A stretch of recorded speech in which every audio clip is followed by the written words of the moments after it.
Hey, what's going on, everybody? It's your boy Deepo Adesina, the CEO and founder of Agric. And today I'm with my very good friend Olawale, who is the manager of Smile Garri here in a local village in Oro State, Oro, which is in Kwara State. Yeah. So thank you so much for giving us the opportunity to check out your processing plants and just to give people the idea of how you guys operate, and potentially anyone wants to start one, what some of the things that they need to look out for. So we're very grateful for the opportunity. Yeah, thank you so much for coming, and we're really excited you decided to visit our factory this time, because we know you've been visiting a lot of projects. Sure, thank you. Yeah, so welcome to Smile Garri. Smile Garri is an initiative of Smile Garri Global Foods.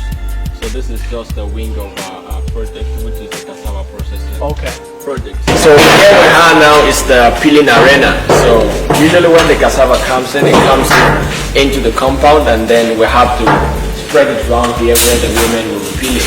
Okay. So we call this place the peeling arena. So from here, when they peel the cassava, we have the cassava pool.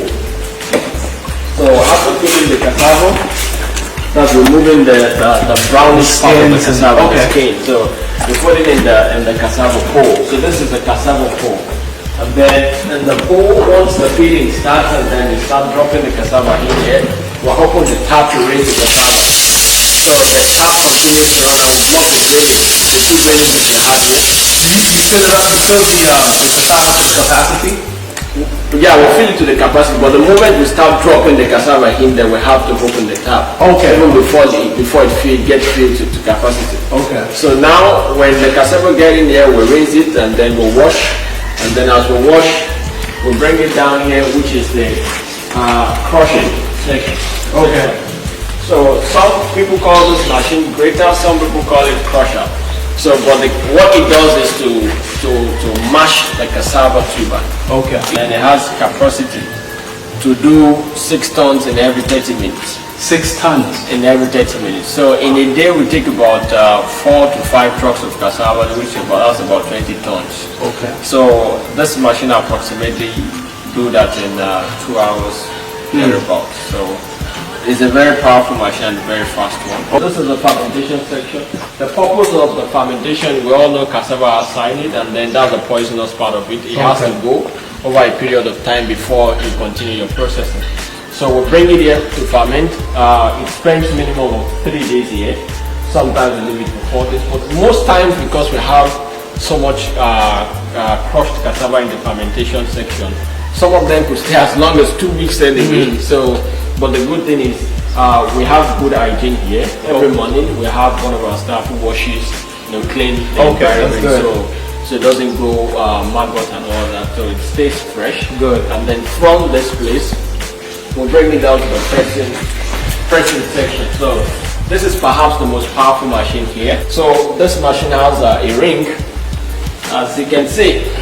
So you can take up to 22 bags of cassava per time. So and then it presses in about 30 minutes thereabouts.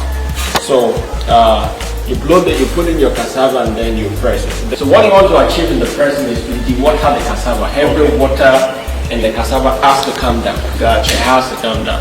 So that's what we do here in 30 minutes, and then it forms the cassava into a cake. The crushed cassava into cake. So after 4 minutes, we take it back to the crushing machine. So which will bring the cake back to powder. And from there it goes to the frying section. So this is what converts it to what we do as Garri officially. Okay. Yeah, so this is an automated Garri machine. We've not been using it because it is expensive to run, because it relies basically on electricity before you can run it. So anyone who is setting up this kind of project, we would advise that they go for the manual fryers. You need electricity to run this. We are in a village where electricity is not stable, and then if we have to use generators to run this 24/7, it will be very expensive. So we resolved to remove the blade and use it manually. And it's been working since then. So you fry the Garri here. The heat is generated from behind.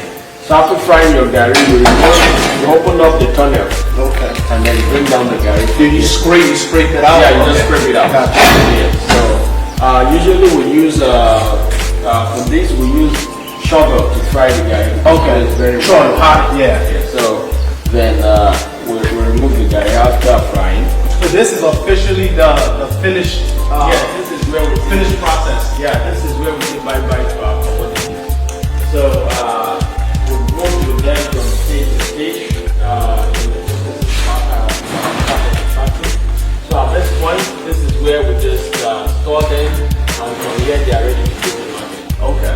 So because we are a factory, we can't be selling one bag, two bags, because we're doing at industrial level.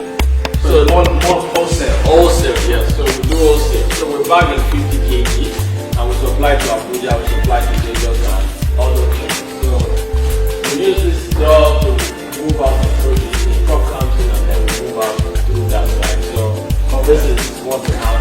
Since the shelf life of Garri is very long, if you fry it properly and it's well dry, it can stay up to 18 months before it starts. If it doesn't have contact with water, it's fine. Okay. Yeah, so we just store them here and then we move a large quantity to the market. To achieve this is not much of time. We do about 100 bags in a week. Although when we started it was challenging understanding the machine, but later on we were able to achieve minimum of 20 bags in a day. So that's over 100 bags weekly. Okay. Yeah. So then from here maybe I'll show you the other facilities. It's a big project beyond making money. We're adding value, which is the core of the project. We're employing people in the community, and also we are feeding them. So it's a project with high impact.